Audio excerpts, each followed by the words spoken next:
मुंबई महापालिका निवडणुकीचं वातावरण तापायला सुरुवात झाली आहे। ठाकरेंची शिवसेना, शिंदेंची शिवसेना दोन्ही पक्षातील एक माजी नगरसेवकाने आज भाजपात प्रवेश केला। या पक्षप्रवेशानंतर भाजपने माजी नगरसेवकांच्या बाबतीत 100चा आकडा गाठलाय।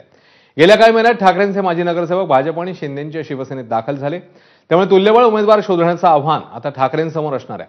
पक्षात प्रवेश दिलेल्या सर्व माजी नगरसेवकांना उमेदवारी कशी द्यायची असं आव्हान महायुतीसमोर असणार आहे। पाहूया या संदर्भातला रिपोर्ट। राजकारणात ज्यांना पोरं होत नाहीत, मी राजकारणात म्हणतोय, अशी लोक जेव्हा आपल्या घराण्याशेवरती टीका करतात तेव्हा मला त्यांची कीव येते। अरे तुला होत नाही राजकारणात पोरं, आम्हाला आम्ही काय करू? घे, आमच्याकडे आहेत, घ्यायची तर घे। किती पाहिजेत? कारण भारतीय जनता पक्ष असाच आहे।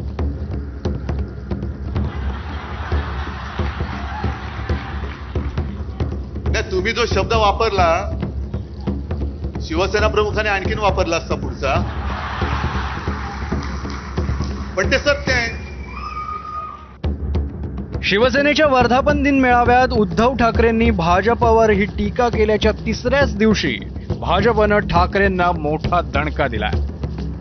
मुंबईतल्या 2 माजी नगरसेवकांनी भाजपमध्ये प्रवेश केला।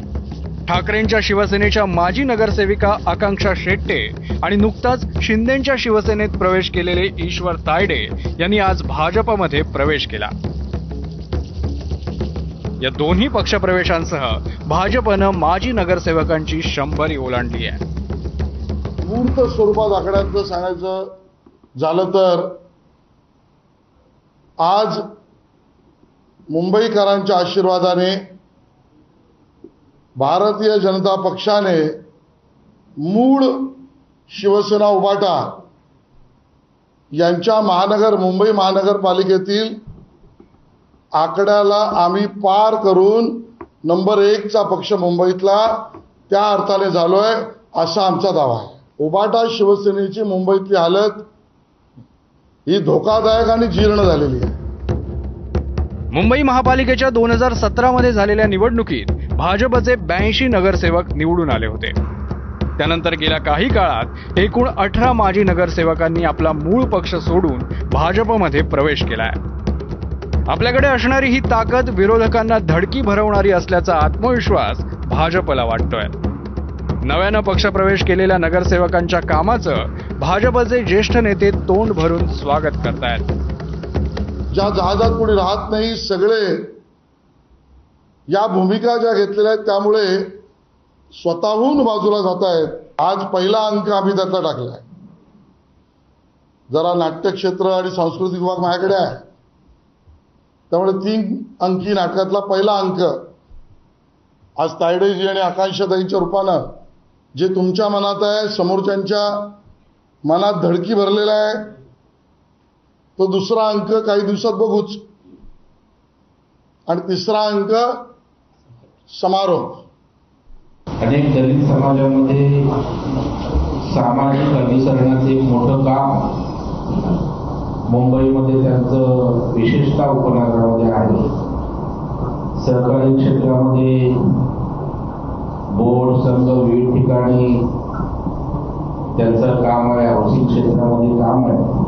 एका चांगल्या अशा प्रकारच्या कार्यकर्त्याचा आज भारतीय जनता पार्टीत प्रवेश होतो, याचा निश्चितच आम्हाला मनापासून या ठिकाणी आनंद होतो। शिवसेनेत फूट पडल्यानंतर मुंबईतील अनेक नगरसेवक उद्धव ठाकरेंची साथ सोडत असल्याचं चित्र आहे। मात्र कितीही जण सोडून गेले तरी जनता सोबत असल्याचा विश्वास ठाकरेंचे नेते व्यक्त करतायत। तर शिंदेंच्या शिवसेनेनं या निमित्तानं उद्धव ठाकरेंवर टीका करण्याची संधी साधली आहे। एकीकडे माजी नगरसेवक पक्ष सोडत असल्याचा ठाकरेंना फटका बसतोय, तर दुसरीकडे महायुतीतील अंतर्गत सत्ता स्पर्धा ही वाढत चालल्याचं राजकीय निरीक्षक सांगतायत। 2017ला 82 जागा त्यांच्या निवडून आल्या होत्या, म्हणजे 82 नगरसेवक होते। त्यानंतर 2ची भर पडलेली आहे। या निवडणुकीमध्ये महायुतीमधले 3 घटक पक्ष, एकनाथ शिंदे यांच्या नेतृत्वाखालची शिवसेना आणि राष्ट्रवादी काँग्रेस पक्ष अजित पवार यांचा गट, खरं तर भाजपची इच्छा दिसते आहे की मुंबई महानगरपालिका त्यांच्या स्वतंत्रपणे ताब्यात आली पाहिजे। त्या दृष्टीने त्यांनी व्यूहरचना आखायला सुरुवात केली आहे। 2017 साली झालेल्या मुंबई महापालिका निवडणुकीत शिवसेना पहिल्या नंबरचा तर भाजप दुसऱ्या नंबरचा पक्ष ठरला होता. त्यानंतर पुलाखालून बरंच पाणी वाहून गेलंय. 2017 मध्ये शिवसेनेचे 84 नगरसेवक निवडून आले होते. भाजपचे 82, काँग्रेसचे 31, राष्ट्रवादीचे 9 तर मनसेचे 7 नगरसेवक निवडून आले. त्यानंतर मनसेच्या 6 नगरसेवकांनी शिवसेनेत प्रवेश केला होता, तर पोटनिवडणुकीत 2 नगरसेवक निवडून आले होते. मात्र सध्याचं बलाबल पाहता महायुतीचं पारडं भलतंच जड झाल्याचं चित्र आहे. शिवसेना ठाकरे गटाकडे 53, शिंदे गटाकडे 44 तर भाजपकडे 100 नगरसेवक आहेत. माजी नगरसेवकांची अशीच गळती सुरू राहिली तर ठाकरेंपुढे तुल्यबळ उमेदवार शोधण्याचं मोठं आव्हान असेल. तर भाजप आणि शिंदेची शिवसेना या दोन्ही पक्षात माजी नगरसेवकांची मोठ्या संख्येनं भरती होते आहे. त्यामुळे युतीत जागा वाटप करताना कुणाला तिकीट द्यायचं आणि कुणाला थांबायला सांगायचं हा देखील मोठा पेच निर्माण होण्याची शक्यता आहे. भाजप आणि शिंदेच्या शिवसेनेत होणारी भरती ही निवडणूक तिरंगी होण्याच्या दिशेनं सुरू असलेला प्रवासही मानला जातोय. प्रत्यक्षात ठाकरेंच्या पक्षाला लागलेली ओहोटी आणि महायुतीत सुरू असणारी भरती कुठलं रूप धारण करते हे लवकरच स्पष्ट होईल. ब्युरो रिपोर्ट, ABP माझा.